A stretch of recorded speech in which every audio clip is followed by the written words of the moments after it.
ಇವತ್ತಿನ ವಿಡಿಯೋದಲ್ಲಿ ನಾನು ನೀರ್ದೋಸೆ ಮತ್ತು ಅದಕ್ಕೆ ಕಾಂಬಿನೇಷನ್ ಆಗಿ ಹಲವಾರು ಆರೋಗ್ಯದ ಬೆನಿಫಿಟ್ಸ್ಗಳನ್ನ ಹೊಂದಿರತಕ್ಕಂತಹ ಹೀರೆಕಾಯಿ ಗೊಜ್ಜನ್ನು ರುಚಿಯಾಗಿ ಯಾವ ರೀತಿ ಮಾಡೋದು ಅಂತ ತೋರಿಸ್ತಾ ಇದ್ದೀನಿ.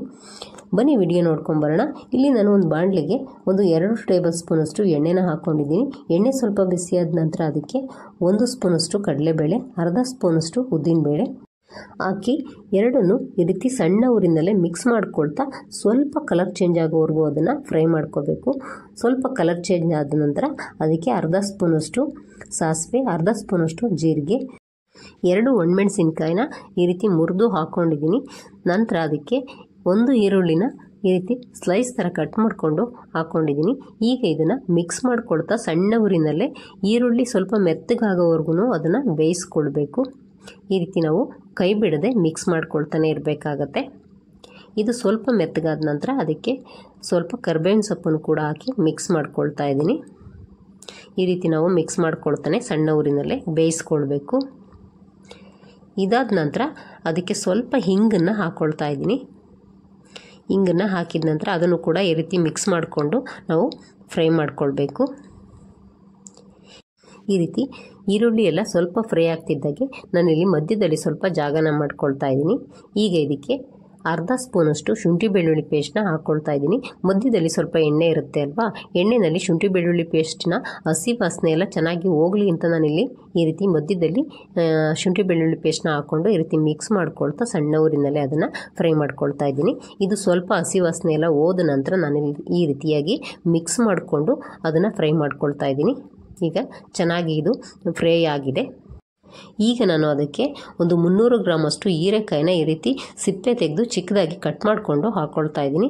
ಹೀರೆಕಾಯಿನ ಹಾಕಿದ ನಂತರ ಅದನ್ನು ಮಿಕ್ಸ್ ಮಾಡ್ಕೊಳ್ತಾ ಸಣ್ಣ ಊರಿನಲ್ಲೇ ಬೇಯಿಸ್ಕೊಳ್ಬೇಕಾಗತ್ತೆ. ಈ ಹೀರೆಕಾಯಿ ನೀರಿನಂಶ, ನಾರಿನಂಶ, vitamin A, vitamin C, vitamin B6 ಹಾಗೂ ಮೆಗ್ನೀಷಿಯಂ ಮತ್ತು ಕಬ್ಬಿಣಾಂಶನೂ ಕೂಡ ಹೊಂದಿದೆ. ಈಗ ಅದಕ್ಕೆ ಅರ್ಧ ಸ್ಪೂನಷ್ಟು ಉಪ್ಪನ್ನು ಹಾಕಿ ಚೆನ್ನಾಗಿ ಅದನ್ನು ಮಿಕ್ಸ್ ಮಾಡ್ಕೊಳ್ತಾ ಬೇಯಿಸ್ಕೊಳ್ತಾ ಇದ್ದೀನಿ. ನಾವು ಉಪ್ಪನ್ನು ಹಾಕೋದ್ರಿಂದ ಹೀರೆಕಾಯಿ ಇರ್ತಕ್ಕಂತಹ ನೀರಿನಂಶ ಬೇಗ ಬಿಟ್ಕೊಂಡು ಹೀರೆಕಾಯಿ ಬೇಗ ಸಾಫ್ಟಾಗಿ ಬೇಯುತ್ತೆ. ಹಾಗಾಗಿ ನಾವು ಈ ಹಂತದಲ್ಲಿ ಸ್ವಲ್ಪ ಉಪ್ಪನ್ನು ಸೇರಿಸಿ ಮಿಕ್ಸ್ ಮಾಡ್ಕೊಳ್ತಾ ಬೇಯಿಸ್ಕೊಳ್ಬೇಕು. ನೋಡಿ, ಈಗ ಸ್ವಲ್ಪ ಹೀರೆಕಾಯಿ ಸಾಫ್ಟ್ ಆಗಿದೆ. ಈ ಹಂತದಲ್ಲಿ ನಾವು ಅದಕ್ಕೆ ಮುಚ್ಚಳನ ಮುಚ್ಚಿ 2 ರಿಂದ 3 ನಿಮಿಷ ಬೇಯಿಸ್ಕೊಳ್ಬೇಕು. ನಾವು ಮಧ್ಯದಲ್ಲಿ ತೆಗೆದು ಮುಚ್ಚಳನ ತಿರುಗಿಸ್ತಾ ಬೇಯಿಸ್ಕೊಳ್ಬೇಕಾಗತ್ತೆ, ಇಲ್ಲಾಂದರೆ ತಳ ಹಿಡಿದು ಬಿಡುತ್ತೆ.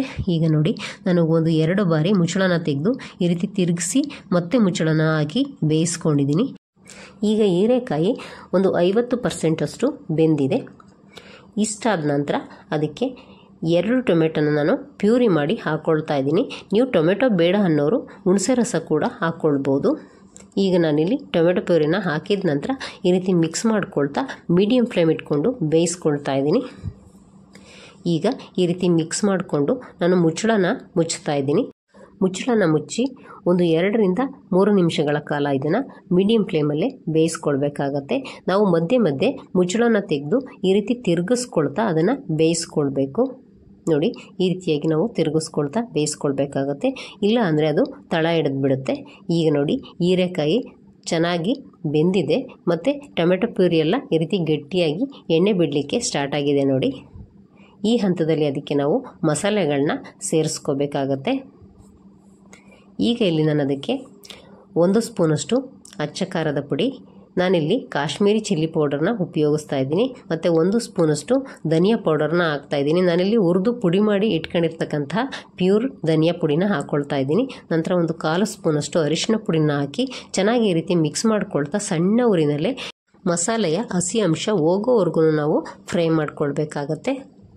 ನೋಡಿ, ಈ ರೀತಿಯಾಗಿ ಮಿಕ್ಸ್ ಮಾಡ್ಕೊಳ್ತಾನೆ ಸಣ್ಣ ಊರಿನಲ್ಲೇ ಫ್ರೈ ಮಾಡ್ಕೊಳ್ಬೇಕು. ಈಗ ಅದಕ್ಕೆ ನಾವು ನೀರನ್ನು ಸೇರಿಸ್ಕೊಳ್ಬೇಕಾಗತ್ತೆ. ನಾವು ನಮ್ಮ ಗ್ರೇವಿ ಕನ್ಸಿಸ್ಟೆನ್ಸಿ ಯಾವ ರೀತಿ ಇರಬೇಕೋ ಆ ರೀತಿ ನೋಡಿಕೊಂಡು ನಾವು ಅದಕ್ಕೆ ನೀರನ್ನ ಸೇರಿಸ್ಕೊಳ್ಬೇಕು. ನೋಡಿ, ಇಷ್ಟಾದರೆ ಸಾಕು.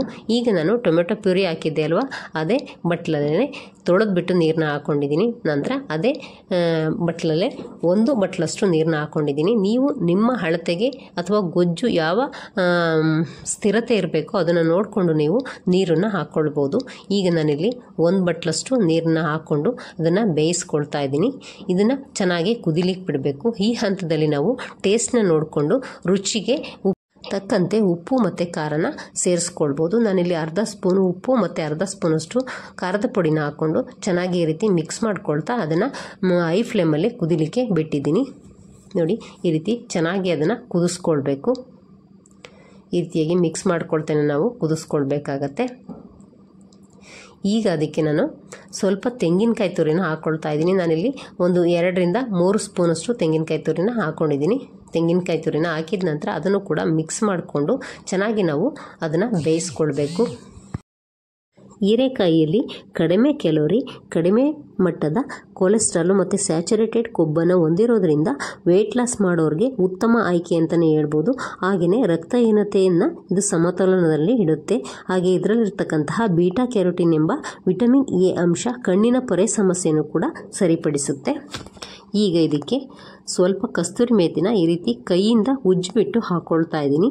ನಾವು ಕಸ್ತೂರಿ ಮೇಥಿನ ಹಾಕ್ಕೊಳ್ಳೋದ್ರಿಂದ ಟೇಸ್ಟು ಚೆನ್ನಾಗಿರುತ್ತೆ. ಹಾಗಾಗಿ ನಾನು ಸ್ವಲ್ಪ ಕಸ್ತೂರಿ ಮೇಥಿನ ಹಾಕ್ಕೊಂಡಿದ್ದೀನಿ. ನಂತರ ಅದಕ್ಕೆ ನಾನು ಒಂದು 3 ಸ್ಪೂನಷ್ಟು ಮೊಸರನ್ನ ಹಾಕ್ಕೊಳ್ತಾ ಇದ್ದೀನಿ. ನಾವು ಮೊಸರನ್ನ ಈ ಗ್ರೇವಿಗೆ ಸೇರಿಸೋದ್ರಿಂದ ಈ ಗೊಜ್ಜಿನ ಟೇಸ್ಟು ಒಂದು ರೀತಿ ಚೆನ್ನಾಗಿರುತ್ತೆ. ಹಾಗಾಗಿ ನಾನು ಒಂದು 3 ಸ್ಪೂನಷ್ಟು ಮೊಸರನ್ನ ಸೇರಿಸಿ ಚೆನ್ನಾಗಿ ಈ ರೀತಿ ಮಿಕ್ಸ್ ಮಾಡ್ಕೊಳ್ತಾ ಅದನ್ನು ಒಂದು 2 ನಿಮಿಷ ಮೀಡಿಯಂ ಫ್ಲೇಮ್ ಇಟ್ಕೊಂಡು ಬೇಯಿಸ್ಕೊಳ್ತಾ ಇದ್ದೀನಿ. ಇದುವರೆಗೂ ವಿಡಿಯೋ ನೋಡಿದರೆ ರೆಸಿಪಿ ಇಷ್ಟ ಆದರೆ ಒಂದು ಲೈಕ್ ಕೊಡೋದನ್ನು ಮರಿಬೇಡಿ. ಹಾಗೆ ಸಬ್ಸ್ಕ್ರೈಬ್ ಕೂಡ ಮಾಡ್ಕೊಳ್ಳಿ. ಬೆಲ್ ಐಕನ್ನ ಒತ್ತಿ ಆಲ್ ಆಪ್ಷನ್ನ ಸೆಲೆಕ್ಟ್ ಮಾಡ್ಕೊಳ್ಳಿ. ಆಗ ನಾನು ಹಾಕ್ತಕ್ಕಂತಹ ಎಲ್ಲ ರೆಸಿಪಿಗಳು ಕೂಡ ನೀವೇ ಮೊದಲು ನೋಡ್ಬೋದು. ಒಂದು 2 ನಿಮಿಷ ಬೇಯಿಸಿದ ನಂತರ ಅದಕ್ಕೆ ಸ್ವಲ್ಪ ಕೊತ್ತಂಬರಿ ಸೊಪ್ಪನ್ನ ಈ ರೀತಿ ಚಿಕ್ಕದಾಗಿ ಕಟ್ ಮಾಡಿಕೊಂಡು ಹಾಕ್ಕೊಳ್ತಾ ಇದ್ದೀನಿ. ಕೊತ್ತಂಬರಿ ಸೊಪ್ಪನ್ನ ಹಾಕಿದ ನಂತರ ಚೆನ್ನಾಗಿ ಈ ರೀತಿ ಮಿಕ್ಸ್ ಮಾಡ್ಕೊಳ್ತಾ ಸಣ್ಣ ಊರಿನಲ್ಲೇ 1 ನಿಮಿಷ ಅದನ್ನು ಬೇಯಿಸ್ಕೊಳ್ಬೇಕು. ಈ ರೀತಿಯಾಗಿ ನಾವು ಹೀರೆಕಾಯಿ ಗೊಜ್ಜನ್ನ ಮಾಡಿಕೊಂಡ್ರೆ ಇದನ್ನು ನಾವು ದೋಸೆಗೆ, ರೊಟ್ಟಿಗೆ, ಚಪಾತಿಗೆ, ಹಾಗೆ ಊಟದ ಜೊತೆ ಸೈಡ್ ಡಿಶ್ಶಿಗೂ ಕೂಡ ನಾವು ಮಾಡಿಕೊಂಡು ತಿನ್ಬೋದು. ನೋಡಿ ಎಷ್ಟು ಸಖತ್ತಾಗಿ ಬೇಯ್ತಾ ಇದೆ ಅಂತ. ನೋಡಲಿಕ್ಕೂ ಕೂಡ ಅಷ್ಟೇ ಕಲರ್ಫುಲ್ಲಾಗಿ ಕಾಣ್ತಿದೆ. ಹಾಗೆ ರುಚಿನೂ ಕೂಡ ಅಷ್ಟೇ ಚೆನ್ನಾಗಿದೆ ಅಂತಲೇ ಹೇಳ್ಬೋದು. ಇದು ಹೀರೆಕಾಯಿ ಗೊಜ್ಜನ್ನ ರುಚಿಯಾಗಿ ಯಾವ ರೀತಿ ಮಾಡೋದು ಅಂತ ನೋಡ್ಕೊಂಡ್ರಿ ಅಲ್ವಾ? ನೀವು ಕೂಡ ನಿಮ್ಮ ಮನೆಯಲ್ಲಿ ಮಾಡಿಕೊಂಡು ಯಾವ ರೀತಿ ಬಂತು ಅಂತ ನನಗೆ ಕಮೆಂಟಲ್ಲಿ ತಿಳಿಸಿ. ಈಗ ಅದಕ್ಕೆ ಕಾಂಬಿನೇಷನ್ ಆಗಿ ನೀರು ದೋಸೆನ ಯಾವ ರೀತಿ ಮಾಡೋದು ಅಂತ ನೋಡೋಣವಾ?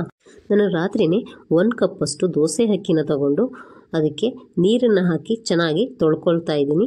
ನಾವು ಒಂದು 2ರಿಂದ 3 ಬಾರಿ ಇದನ್ನು ಚೆನ್ನಾಗಿ ತೊಳ್ಕೊಬೇಕಾಗತ್ತೆ. ಇದರಲ್ಲಿ ಧೂಳು ಮತ್ತು ಪೌಡರ್ ಅಂಶ ಎಲ್ಲ ಇರುತ್ತೆ ಅಲ್ವಾ, ಅದು ಹೋಗೋವರೆಗೂ ಒಂದು 2ರಿಂದ 3 ನಿಮಿಷ ಈ ರೀತಿ ಇಸ್ಕಿ ತೊಳ್ಕೊಬೇಕು. ಒಂದು 3 ಬಾರಿ ತೊಳೆದ ನಂತರ ಅದಕ್ಕೆ ನೀರನ್ನು ಹಾಕ್ಕೊಳ್ತಾ ಇದ್ದೀನಿ. ಇದು ಮುಳುಗೋವಷ್ಟು ಅಂದರೆ ಅಕ್ಕಿ ಮೇಲೆ 1 ಇಂಚು ನೀರಿರೋವಷ್ಟು ಹಾಕಿ ನಾವು ಇದನ್ನು ನೆನೆಲಿಕ್ಕೆ ಬಿಡಬೇಕು. ನೀವು ಅರ್ಜೆಂಟಾಗಿ ಮಾಡಬೇಕು ಅಂದರೆ ಸುಮಾರಾಗಿ ಒಂದು 5 ಅವರ್ಸ್ ಆದ್ರೂ ಕೂಡ ಅಕ್ಕಿನ ನೆನೆಸ್ಕೊಂಡ್ರೆ ದೋಸೆ ತುಂಬ ಚೆನ್ನಾಗಿ ಬರುತ್ತೆ.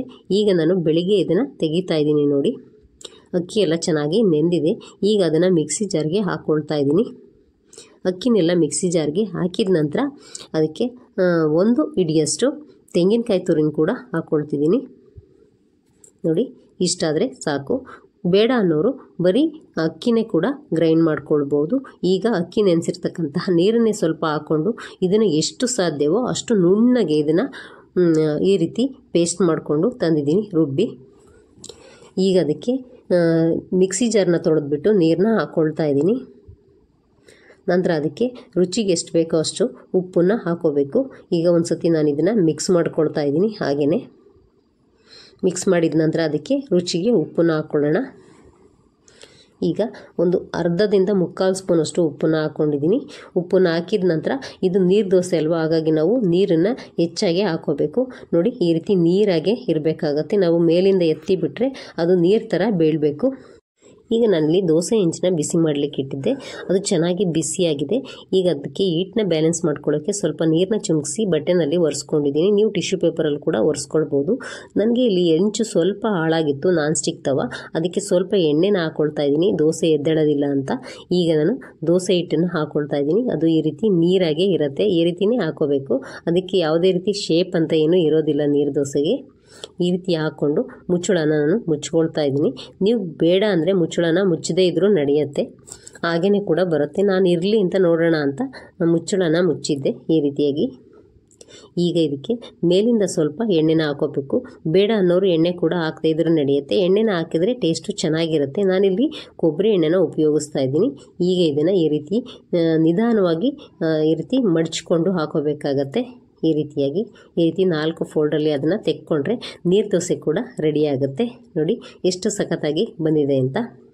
ಈಗ ಅದೇ ರೀತಿ ನಾನು ಇನ್ನೊಂದು ದೋಸೆ ಕೂಡ ನಿಮಗೆ ಹಾಕಿ ತೋರಿಸ್ತಾ ಇದ್ದೀನಿ. ಈಗ ಎದ್ದೇಳೋದಿಲ್ಲ ಅಂತ ಅಂದ್ಬಿಟ್ಟು ಮತ್ತೆ ಸ್ವಲ್ಪ ಎಣ್ಣೆನ ಹಾಕ್ಕೊಂಡು ಹಿಟ್ಟನ್ನು ಹಾಕ್ಕೊಳ್ತಾ ಇದ್ದೀನಿ.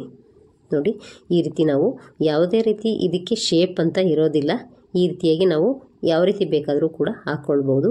ಅದು ನಾವು ಹಾಕಿದ ತಕ್ಷಣ ಅರ್ದು ಹೋಗಿಬಿಡತ್ತೆ ಹಿಟ್ಟೆಲ್ಲ. ಈಗ ನೋಡಿ ಮುಚ್ಚಳನ ಮುಚ್ಚಿ ನಾನು ಬೇಯಿಸ್ಕೊಳ್ತಾ ಇದ್ದೀನಿ. ಸುಮಾರಾಗಿ ನಾವು ಒಂದು ಮೀಡಿಯಮ್ ಫ್ಲೇಮಲ್ಲೇ ಒಂದು 2 ನಿಮಿಷ ಅದನ್ನು ಬೇಯಿಸ್ಕೊಳ್ಬೇಕು.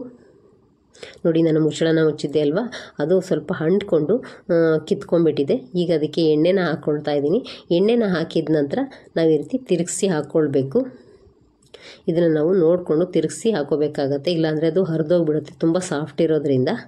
ಈಗ ನೋಡಿ ಇದನ್ನು ಕೂಡ ಈ ರೀತಿ 4 ಫೋಲ್ಡಲ್ಲಿ ಹಾಕ್ಕೊಂಡ್ರೆ ತುಂಬ ರುಚಿಯಾದಂತಹ ನೀರು ದೋಸೆ ಕೂಡ ರೆಡಿಯಾಗುತ್ತೆ. ಇದೇ ರೀತಿ ಈಸಿ ಮತ್ತು ಹೆಲ್ತಿ ರೆಸಿಪಿಯೊಂದಿಗೆ ನಾನು ನಿಮ್ಮನ್ನು ಮುಂದಿನ ವಿಡಿಯೋದಲ್ಲಿ ಭೇಟಿ ಆಗ್ತೀನಿ. ಅಲ್ಲಿವರೆಗೂ thank you for watching. Bye friends.